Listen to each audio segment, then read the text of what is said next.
Welcome back to Class 8 Science Chapter 1 Cells, presented by only and only me.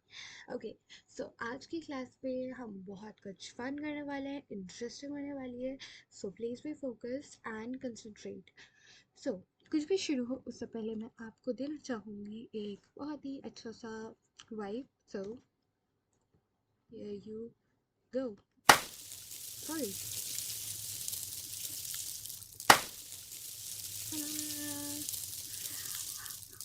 Okay so अब हम शुरू करते हैं. तो आज के चैप्टर में हम पढ़ने वाले हैं सेल्स. और क्योंकि कोई भी चैप्टर पढ़ने से पहले उसका ओवरव्यू या माइंड मैप करना बहुत ज़रूरी होता है, तो हम सबसे पहले उसे देखेंगे. तो ये रहा हमारा ओवरव्यू. और हम देख सकते हैं कि हमें सबसे पहले पढ़ना है इंट्रोडक्शन. जो टॉपिक हम शुरू करने वाले हैं सेल्स, उसके बारे में हमें पहले पता होना चाहिए कि हम पढ़ने क्या वाला. Okay, so we'll study about cells. First of all the basic information, क्योंकि सेल से हम डायरेक्ट शुरू नहीं कर सकते, उसके बारे में काफ़ी सारी चीज़ें हैं जो हमें पता होनी चाहिए. Discovery of the cell. भाई सेल आ गया हमें पता है, बट पहले डिस्कवर किसने किया सेल, और इसके पीछे भी एक पूरी स्टोरी है. तो ये एक हम इसे एक हिस्ट्री के पार्ट की तरह समझ सकते हैं, बट हाँ, इसमें बोर नहीं होने का, ये बहुत ही इंटरेस्टिंग रहेगा. उसके बाद हमें पढ़ना है द सेल. सेल के बारे में हम उसके पार्ट्स के बारे में पढ़ेंगे, उसमें और क्या क्या होता है, क्योंकि सेल एक बहुत छोटा स्ट्रक्चर होता है जिसे हम अपनी नेकेड आइज से, यानी कि नॉर्मल जैसे हम देख रहे हैं, जैसे आप ये लैपटॉप देख रहे हो, जैसे आप ये वीडियो देख पा रहे हो, जैसे आप अपनी मम्मी को देख पाते हो, उसी तरीके से आप जिस तरह आप चींटी को देख पाते हो, ये चींटी से भी बहुत छोटा होता है, बहुत ज़्यादा, ये दिखता ही नहीं है. ओके, सो ऐसे हम बहुत सारी कुछ चीज़ें पढ़ेंगे. तो let's go. We have first introduction. तो पहले हम जनरल कॉन्सेप्ट से शुरू करेंगे, क्योंकि ये थोड़ा टफ रहता है. ठीक है, so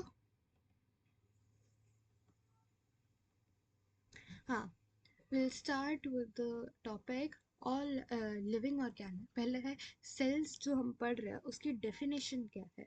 all living organisms present on this planet earth are all made up of millions of cells. मतलब क्या है भाई, मतलब ये है कि जो सेल है हमारा, वो इस बेसिकली हमारी इस प्लैनेट अर्थ पर जितने भी लिविंग ऑर्गेनिजम्स है, चाहे वो ह्यूमंस हो, एनिमल्स हो, प्लांट्स हो, वो सब के सब सेल से बने. यहाँ तक कि चींटी भी, यहाँ तक कि बैक्टीरिया, वायरस, सब कुछ सेल से बना है.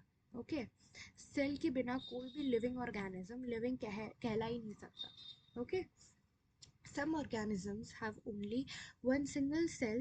They are known as unicellular organisms. Okay, this is the most important. तो हम इसे स्टार लगा लेंगे एक, और इसे भी. ओके, क्योंकि यहाँ पर बताया गया है कि यूनिसेल्यूलर और मल्टीसेल्यूलर ऑर्गेनिजम्स क्या होते हैं. Okay, yes. सो अब क्या बात कर रहे थे, एग्जाम में मोस्टली आपको ये क्वेश्चंस आते हैं कि यूनिसेल्यूलर ऑर्गेनिजम्स और मल्टीसेल्यूलर ऑर्गेनिजम्स के बीच में डिफरेंस क्या है, इन दोनों को डिफाइन कीजिए विद एन एग्जाम्पल. तो यूनिसेल्यूलर ऑर्गेनिजम्स वो होते हैं, जैसे कि अगर मैं एग्जाम्पल लूँ, तो हमने सेवेंथ में पढ़ा था, सॉरी, हाँ, यूग्लेना हमने पढ़ा था, मैं बता देती हूँ ऐसे ही. Okay, euglena, bacterias, fungi, amoeba, मेन हमने पढ़ा था अमीबा. ओके, तो ये जितने भी ऑर्गेनिजम्स होते हैं, जैसे कि लाइक यूग्लेना हो गया, अमीबा, ये सब एक केवल एक सेल से बने हुए होते हैं. मल्टी सेल्यूलर ऑर्गेनिजम्स होते हैं, जैसे कि एलिफेंट हो गया, मंकी हो गया, एनिमल्स, प्लांट्स, ह्यूमंस, हम सब मिलियंस ऑफ सेल से बने, करोड़ों सेल से, कि इतने सेल्स की शायद हम अपने काउंट भी ना कर सकें. ठीक है, और ये सारे सेल्स अलग अलग तरीके से अपने अपने काम को परफॉर्म करते हैं। बट यूनिसेल्युलर ऑर्गेनिजम्स वो होते हैं जो ऑर्गेनिजम्स केवल एक सेल से बने होते हैं और वो एक सेल ही सारे काम परफॉर्म करता है। ओके, तो ये बहुत इम्पोर्टेंट चीज़ है।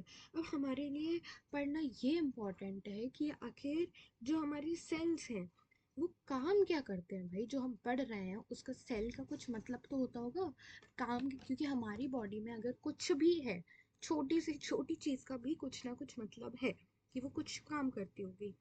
तो जो सेल्स हैं वो हमारे लिए बहुत इम्पोर्टेंट है। क्यों? क्योंकि दे, अगर आप अपने नोट्स बना रहे हैं तो अपने नोट्स में ये ज़रूर लिखिएगा, क्योंकि cells perform some certain basic functions such as nutrition, respiration, growth, development, and reproduction. These all processes are performed by the cells. Okay. तो बेसिकली मतलब ये है कि जिस जो हम सांस ले पा रहे हैं, जो हम अपने बच्चे पैदा करते हैं, हम अपने पेरेंट्स से आते हैं, हमारी ग्रोथ, हमारी हाइट, हमारी आवाज़, हमारे जो और हम खा पा रहे हैं, वो सब कुछ एक सेल करता है। Yes, you are right. Okay, तो ये कुछ मेन पॉइंट्स थे जो हमें सेल के बारे में पता होने चाहिए थे। और हमेशा सेल, अगर आप ये सोचते हैं कि सेल एक ही शेप के, एक ही साइज के होते हैं और एक ही कलर के होते हैं, तो you are wrong. Okay, mostly structure के बेस पे होता है। तो हमारी बॉडी में जितने भी सेल्स हैं वो डिफरेंट टाइप्स के, और नॉट ओनली हमारी बॉडी, क्योंकि अलग अलग ऑर्गेनिजम्स में अलग अलग ऑर्गन में लिवर का सेल अलग दिखता है, हमारी मसल सेल्स का अलग दिखता है, क्योंकि सबके अलग अलग फंक्शंस होते हैं। तो इसीलिए अलग अलग ऑर्गेनिजम्स में अलग अलग ऑर्गन्स में डिफरेंट शेप के, डिफरेंट साइज के सेल होते हैं। Let's move on. So hence ये इम्पॉर्टेंट पॉइंट है तो इसे सबको याद रखना पड़ेगा। Cells are called the structural and functional unit of life. तो भाई मतलब क्या है इसका? इसका मतलब ये है कि जो हमारी सेल होती है, ओके, मोस्टली आपको एग्जाम में पूछने के लिए ये आता है कि ये इन दो टर्म्स को, यानी कि स्ट्रक्चरल और फंक्शनल, इनको करिए आप डिफाइन। ठीक है, तो डिफाइन कैसे करना है मैं बताती हूँ। ओके, सो इजी है, घबराना नहीं है। जब भी आपको ऐसी कुछ टर्म्स मिलती हैं तो आपको इन्हें एक एक करके मतलब डिफाइन करना होता है। जैसे कि सबसे पहले हमारे पास आती हैं स्ट्रक्चरल और फंक्शनल।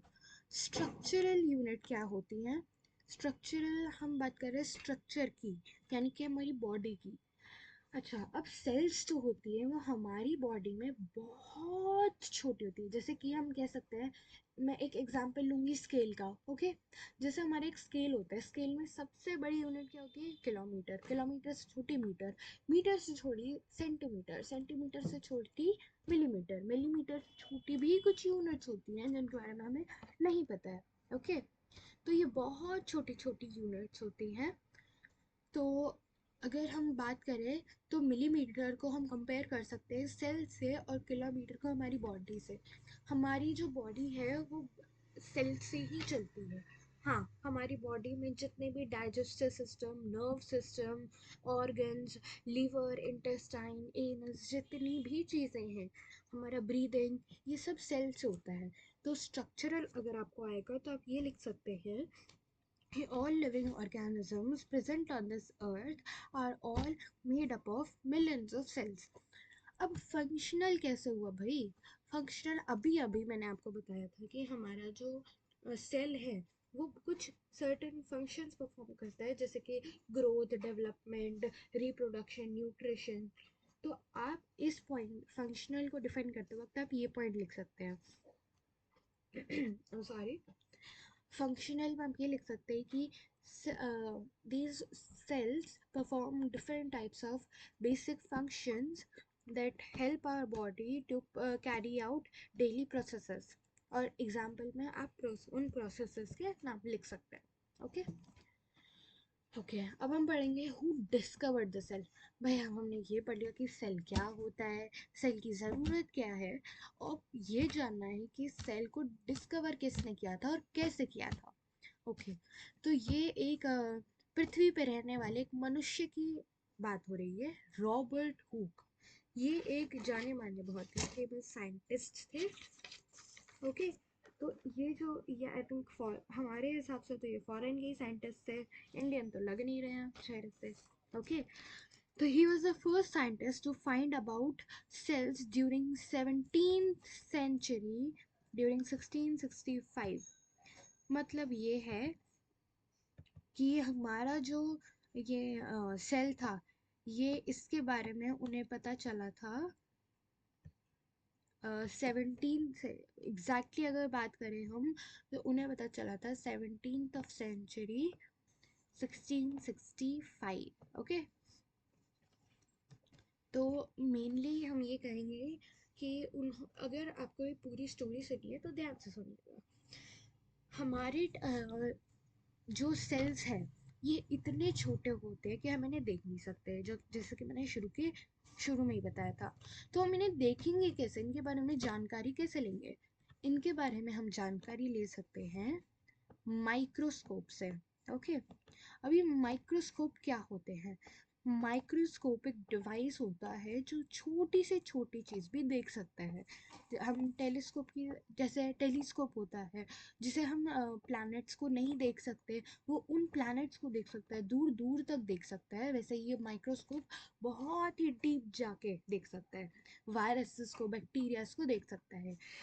तो जिस टाइम 1665 में, यानी कि 17वीं सेंचुरी में ऐसी कोई डिवाइस बनी ही नहीं थी। ऐसे ये सेल्स हमेशा से अनडिस्कवर्ड रहे थे, और कितने